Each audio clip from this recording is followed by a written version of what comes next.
नै बहुद फुलि दं नै बख'जेनबाय दिनैनिफ्राय बहुद बिलाइ माबा दं फुलि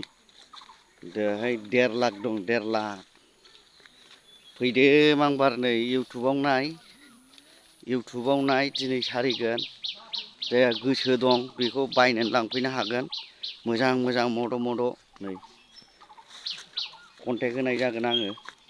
कन्टेक्ट नाम्बार नै फुलिया नै साहा बिलाइ 22 नाम्बारखौनो गायनांगौ नै मद' जायो नै बिदि मद' जागोन नै 22 नाम्बारा मद' नै दोन नै साहा फुलि नै गासिबो बोखारजोब्बाय नै बोखारजोबखाबाय नै बख'गासिनो दिनै 10,000 लांगोन दिनै मानसिफ्रा